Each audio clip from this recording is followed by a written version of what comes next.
पुराणों के अनुसार ब्रह्मा जी से अत्रि, अत्रि से चंद्रमा, चंद्रमा से बुध और बुध से इलानंदन पुरूरवा का जन्म हुआ। पुरूरवा से आयु, आयु से राजा नहुष और नहुष से ययाति उत्पन्न हुए। ययाति से पुरु हुए। पुरु के वंश में भरत और भरत के कुल में राजा कुरु हुए। कुरु के वंश में शांतनु का जन्म हुआ। शांतनु से गंगानंदन भीष्म उत्पन्न हुए। उनके दो छोटे भाई और थे चित्रांगद और विचित्रवीर्य। ये शांतनु से सत्यवती के गर्भ से उत्पन्न हुए थे। शांतनु के स्वर्गलोक चले जाने पर भीष्म ने अविवाहित रहकर अपने भाई विचित्रवीर्य के राज्य का पालन किया। भीष्म महाभारत के प्रमुख पात्रों में से एक हैं। ये महाराजा शांतनु के पुत्र थे। अपने पिता को दिए गए वचन के कारण इन्होंने आजीवन ब्रह्मचर्य का व्रत लिया था। इन्हें इच्छा मृत्यु का वरदान प्राप्त था। एक बार हस्तिनापुर नरेश दुष्यंत आखेट खेलने वन में गए। जिस वन में वे शिकार के लिए गए थे उसी वन में कण्व ऋषि का आश्रम था। कण्व ऋषि के दर्शन करने के लिए महाराज दुष्यंत उनके आश्रम पहुंच गए। पुकार लगाने पर एक अति लावण्यमयी कन्या ने आश्रम से निकलकर कहा, हे राजन, महर्षि तो तीर्थ यात्रा पर गए हैं, किंतु आपका इस आश्रम में स्वागत है। उस कन्या को देखकर महाराज दुष्यंत ने पूछा, बालिके आप कौन हैं? बालिका ने कहा, मेरा नाम शकुंतला है और मैं कण्व ऋषि की पुत्री हूँ। उस कन्या की बात सुनकर महाराज दुष्यंत आश्चर्यचकित होकर बोले, महर्षि तो आजन्म ब्रह्मचारी हैं, फिर आप उनकी पुत्री कैसे ही? उनके इस प्रश्न के उत्तर में शकुंतला ने कहा, वास्तव में मेरे माता पिता मेनका और विश्वामित्र हैं। मेरी माता ने मेरे जन्म होते ही मुझे वन में छोड़ दिया था, जहाँ पर शकुंत नामक पक्षी ने मेरी रक्षा की, इसीलिए मेरा नाम शकुंतला पड़ा। उसके बाद कण्व ऋषि की दृष्टि मुझ पर पड़ी और वे मुझे अपने आश्रम में ले आए। उन्होंने ही मेरा भरण पोषण किया। जन्म देने वाला, पोषण करने वाला तथा अन्न देने वाला, ये तीनों ही पिता कहे जाते हैं। इस प्रकार कण्व ऋषि मेरे पिता हुए।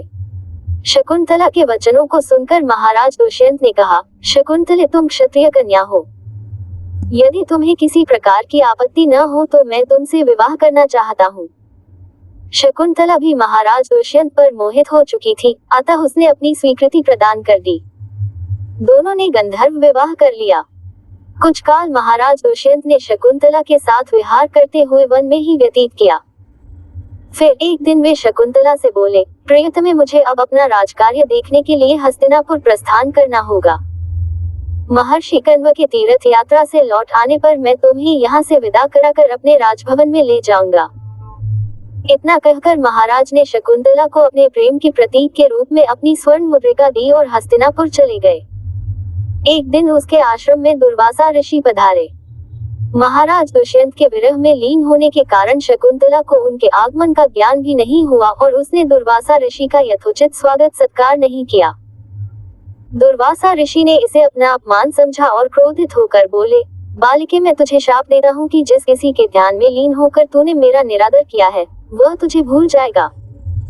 दुर्वासा ऋषि के शाप को सुनकर शकुंतला का ध्यान टूटा और वह उनके चरणों में गिरकर क्षमा प्रार्थना करने लगी। शकुंतला की क्षमा प्रार्थना से द्रवित होकर दुर्वासा ऋषि ने कहा, अच्छा, यदि तेरे पास उसका कोई प्रेम चिन्ह होगा तो उस चिन्ह को देख, उसे तेरी स्मृति हो आएगी। दुष्यंत से विवाह से शकुंतला गर्भवती हो गई। कुछ काल पश्चात कण्व ऋषि तीर्थ यात्रा से लौटे तब शकुंतला ने उन्हें महाराज दुष्यंत के साथ अपने गंधर्व विवाह के विषय में बताया। इस पर महर्षि कण्व ने कहा, पुत्री, विवाहित कन्या का पिता के घर में रहना उचित नहीं है। अब तेरे पति का घर ही तेरा घर है। इतना कहकर महर्षि ने शकुंतला को अपने शिष्यों के साथ हस्तिनापुर भिजवा दिया। मार्ग में एक सरोवर में आचमन करते समय महाराज दुष्यंत की दी हुई शकुंतला की अंगूठी, जो कि प्रेम चिन्ह थी, सरोवर में ही गिर गई। उस अंगूठी को एक मछली निगल गई।